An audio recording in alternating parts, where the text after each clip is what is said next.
Oke, halo teman-teman. Pada video kali ini aku akan ngebahas tentang global dan form yang dimiliki oleh Statamic. Global variable adalah sebuah data yang bisa diakses di page manapun. Global ini cocok digunakan seperti untuk footer dan untuk header. Karena pada footer dan header akan dipanggil pada semua halaman, seperti yang sudah ada di dokumentasinya. Di sini Statamic mencontohkannya sebagai footer. Untuk cara pemanggilannya sebenarnya mirip dengan cara kalian memanggil field type dari Blueprint. Di sini panggil nama globalnya, kemudian apa yang mau ditampilkan. Selanjutnya, aku juga akan ngebahas tentang form. Statamic juga mempermudah kalian dengan fungsi yang bernama form ini. Kalian tidak perlu membuat form validation dan lain-lain, hanya perlu mendefine field apa saja yang akan dipakai pada form tersebut. Nanti cara menampilkannya cukup copy kode ini, kemudian nanti ada beberapa yang harus disesuaikan. Oke. Buka langsung pada kode editor kalian, kemudian jangan lupa jalankan npm run dev dan juga php artisan serve. Setelah itu bisa kalian buka pada IP 127.0.0.1, kemudian /admin. Login seperti biasa dengan user yang sudah dibuat pada video kedua. Setelah masuk ke dashboard, kalian akan temukan pada sidebar ada yang namanya global, bisa langsung diklik. Kemudian aku akan contohkan dengan langsung create global set. Di sini sama seperti halnya kalian membuat field set atau membuat blueprint. Di sini butuh title dan ada handle-nya. Handle nanti dipakai untuk pemanggilan pada kode kalian. Pada contoh kali ini, aku akan membuat header. Aku tulis header, kemudian handle akan menyesuaikan create global set. Pada saat pembuatan global, kalian juga perlu membuat blueprint untuk global tersebut. Aku akan contohkan di sini edit. Setelah itu akan tampil dua button seperti biasa. Kemudian akan aku buat untuk logo. Jadi aku akan cari aset, kemudian aku isi logo, scroll ke bawah. Di sini maksimal filesnya 1 dan minimalnya 1. Pada contoh kali ini aku akan buat UI mode-nya menjadi grid supaya lebih besar. Kemudian pada validation aku buat menjadi require dan image supaya yang bisa diupload hanya gambar saja. Apply. Kemudian aku akan buat satu lagi, yakni untuk menu. Aku akan klik create lagi. Akan aku cari replikator. Aku buat menjadi main menu. Scroll ke bawah. Ketika menggunakan replikator, kalian harus mendesain field untuk loopnya. Di sini akan aku kasih nama menu item. Setelah itu akan aku isi dengan teks yang namanya teks. Validation-nya require, apply, dan satu lagi untuk link. Aku ubah menjadi URL. Validation-nya juga require, kemudian apply. Pada layouting sini akan aku sesuaikan menjadi 50-50 supaya bisa bersebelahan. Aku rasa cukup, aku akan apply, kemudian di sini save.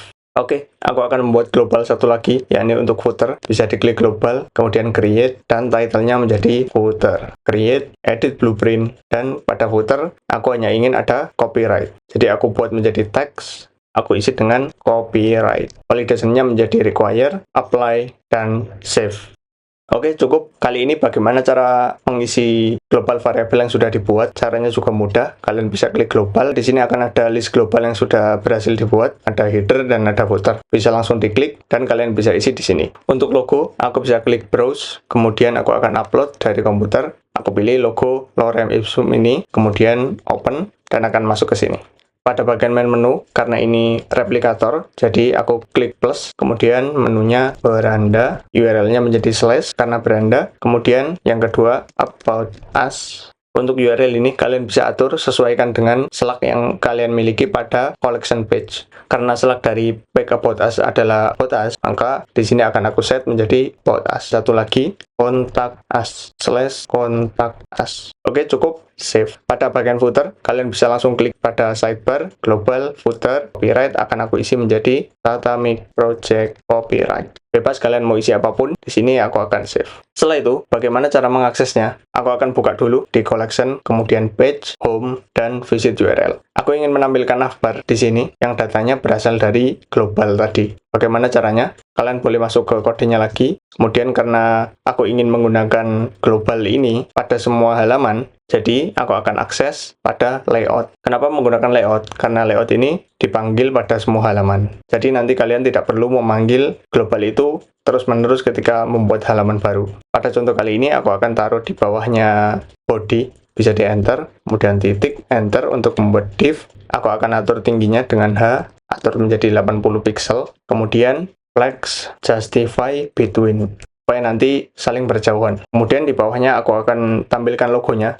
yang datanya berasal dari global. Bagaimana caranya? Aku akan membuat image dulu, karena tadi image. Nah, pada bagian src ini, kan ceritanya ini mau menampilkan data dari global ya. Aku akan kembali ke CMS-nya, kembali ke global, kemudian header. Nah, caranya, kalian sama seperti cara memanggil taksonomi. Kalian bisa lihat pada URL-nya, ada admin global headers. Nah, yang pertama diambil adalah headers-nya. Aku bisa copy, kembali ke kodenya, bikin kurung, kemudian paste. Ketika gini aja, pada halaman sini tidak akan tampil apapun. Itu kenapa? Sama halnya ketika kalian menampilkan taksonomi, ketika cuma memanggil sampai sini, item yang di dalamnya ini belum terpanggil. Jadi, cara memanggilnya adalah header, kemudian handle dari logonya ini. Karena handle-nya adalah logo, maka di sini menjadi _2 logo. Kemudian save, bisa kalian kembali buka di halamannya, maka akan tampil.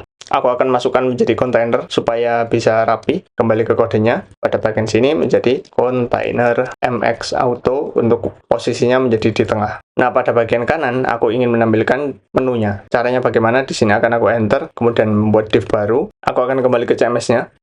Jadi, main menu ini adalah replikator ya. Jadi kalian perlu membuat looping untuk memanggil item di dalamnya. Untuk memanggil main menu ini, caranya sama dengan kalian memanggil logo. Ambil headernya dulu, bikin kurung, header, kemudian _2, itemnya apa? Main menu. Ketika gini aja, tidak akan tampil apapun nanti, karena main menu adalah looping. Kalian perlu membuat for each dan end for each-nya. Di dalamnya diisi apa? Kembali ke CMS-nya, karena di dalamnya di sini ada tag dan ada URL, jadi yang dipanggil adalah teks dan URL-nya. Aku bisa kembali ke kodenya. Kemudian karena di sini ada URL-nya, jadi perlu untuk link, maka aku akan pakai A. Ref-nya diisi dari URL. URL ini berasal dari sini. Kemudian teksnya berasal dari sini.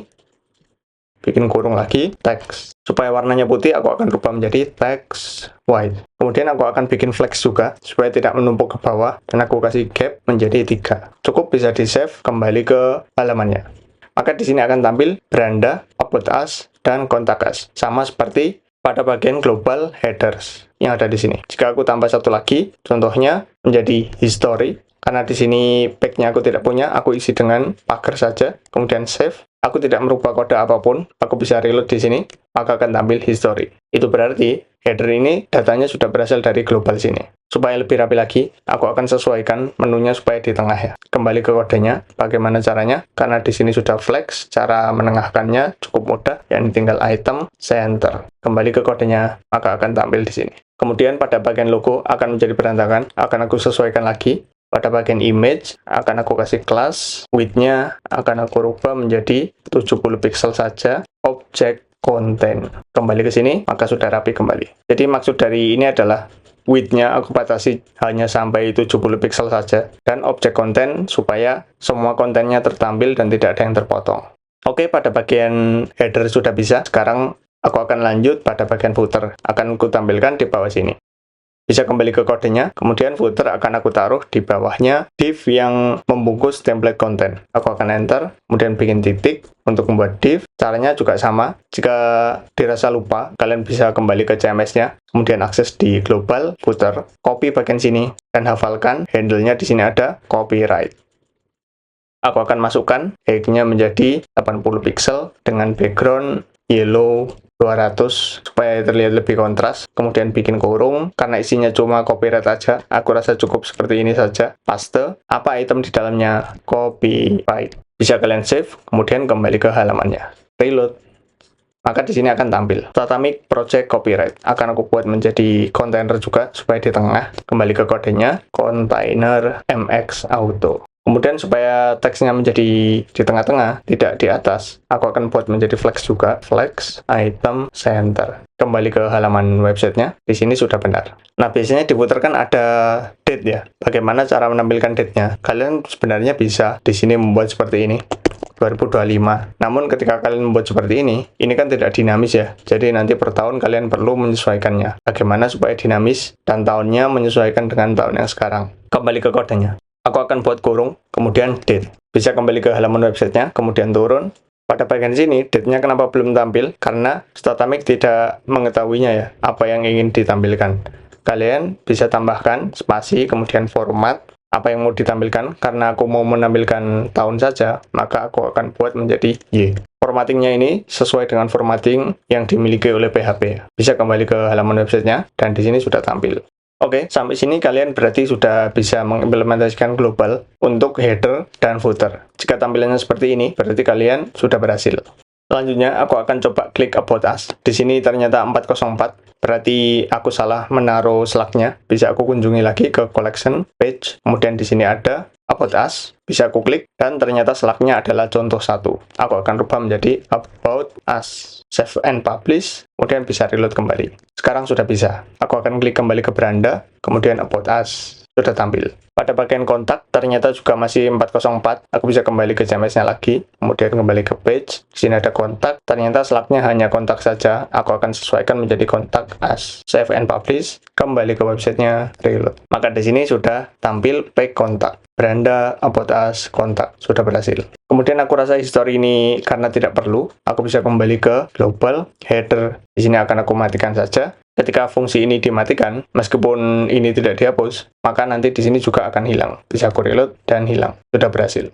Jadi ceritanya nanti pada halaman kontak ini ada form yang bisa digunakan oleh user untuk menghubungi pemilik website ini. Aku akan lanjutkan dengan pembahasan form, bagaimana caranya. Kalian bisa klik menu form pada sidebar, pada bagian tools, form bisa diklik, kemudian create form. Sama halnya dengan global, di sini membutuhkan title dan handle. Aku akan isi dengan form kontak, kemudian create form. Pada bagian create form, kalian juga perlu menyesuaikan blueprint. Namun sebelum itu, di sini ada store submission. Ketika ini dicentang, nanti di CMS-nya akan bisa melihat siapa saja yang mengisi form tersebut. Di bawah sini juga ada email. Jadi nanti ketika user mengisi form, tidak hanya tampil di CMS-nya atau tercatat di CMS-nya, namun akan dikirimkan ke email yang kalian daftarkan di sini. Di sini ada penerimanya siapa. Kemudian ada juga fungsi CC dan ada fungsi BCC dan lain-lain. Bahkan sampai mailernya ini juga bisa kalian sesuaikan. Bisa pakai SMTP, log, dan lain-lain. Pada contoh kali ini, aku tidak akan mengimplementasikan email ini terlebih dahulu, supaya videonya tidak terlalu panjang. Jadi, aku akan hapus saja. Hapus, oke. Selanjutnya, aku akan sesuaikan blueprintnya. Bisa klik edit. Ketika ada pertanyaan seperti ini, kalian bisa cancel dulu, kemudian save. Setelah itu edit kembali. Kalian akan disuguhkan dengan tampilan yang sama seperti global tadi. Namun ini untuk form. Jadi ketika create field, di sini tidak akan selengkap pada bagian global atau blueprint yang lain. Di sini hanya akan tersedia metode input yang dimiliki oleh HTML5, yakni ada text, text area, select, dan lain-lain. Pertama, karena form ini ceritanya butuh nama, aku akan pilih text, kemudian isi dengan name. Validation-nya menjadi require, apply. Selanjutnya aku juga butuh email, aku akan klik lagi, kemudian pilih text lagi, isi menjadi email, validation-nya menjadi require. Pada bagian setting, aku akan pilih input type-nya menjadi email.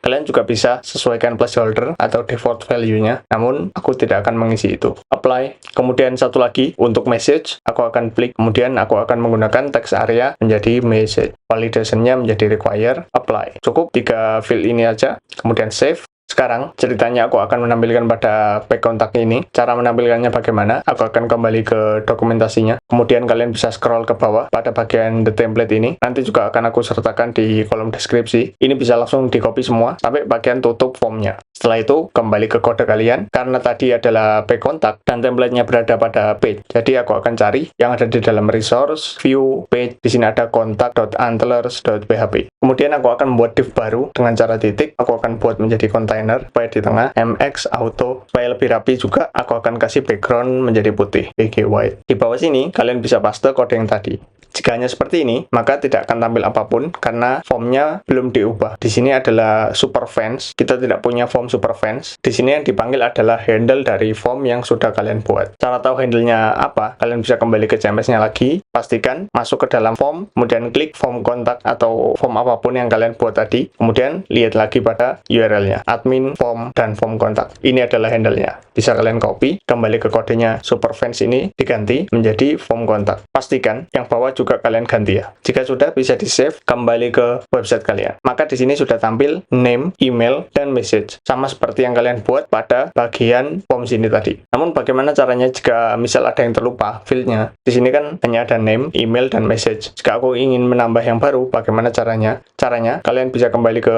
CMS-nya, kemudian klik titik 3. Di sini akan ada pilihan edit form, edit blueprint, dan delete form. Yang dipilih adalah edit blueprint. Misal, aku ingin menambahkan nomor telepon, aku bisa duplikat, aku ganti menjadi telepon. Kemudian scroll ke bawah, karena ini email, aku rubah menjadi telepon. Sudah, kemudian apply, aku taruh di atasnya message, save. Kembali ke website kalian, aku tidak merubah kode apapun, maka di sini sudah tertampil teleponnya. Itu kenapa? Itu karena pada bagian form yang dimiliki oleh Statamik, dia melakukan looping pada field ini. Jadi, setiap field yang dibuat pada blueprint form akan langsung ditampilkan di sini, meskipun kodenya tidak dirubah. Aku akan rapikan pada form ini, dan sepertinya tidak cocok ketika menggunakan background putih. Aku akan hapus saja sepertinya backgroundnya, kembali ke kodenya, backgroundnya coba dihapus. Kemudian komentar-komentar ini bisa kalian hapus juga. Cara mengetahui mana yang komentar, kalian bisa lihat pada bagian sini ada /2, ini bisa kalian hapus saja.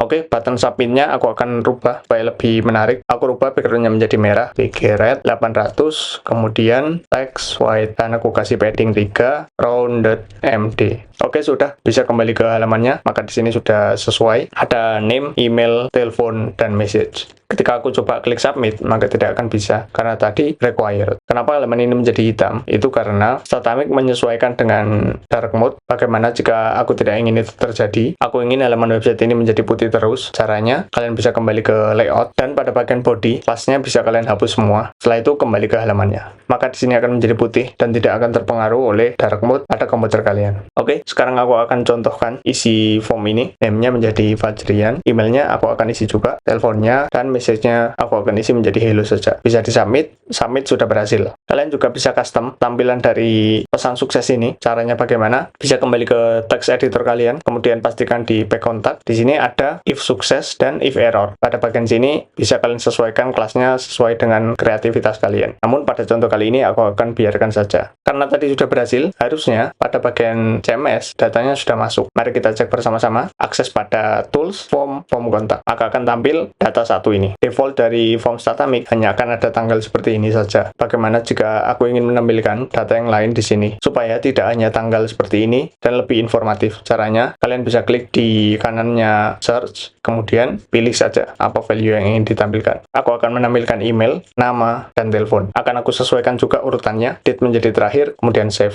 Pada bagian manajemen form ini juga memiliki detail yang bisa kalian klik di sini. Date-nya bisa diklik dan akan tampil semua data yang diisi oleh user pada bagian form kontak ini tadi. Pada form kontak ini, kalian juga bisa melakukan export submission. Aku akan contohkan export menjadi CSV. Bisa diklik dan akan dieksportkan menjadi CSV. Dan aku akan buka datanya menjadi seperti ini, sesuai dengan apa yang ada di CMS. Ada name, email, telepon, message, dan date. CSV ini akan berguna untuk kalian ketika nanti data kalian sudah banyak. Dan kenapa CSV ini cocok untuk developer? Karena CSV ini ringan, dan CSV juga bisa di-convert menjadi apapun.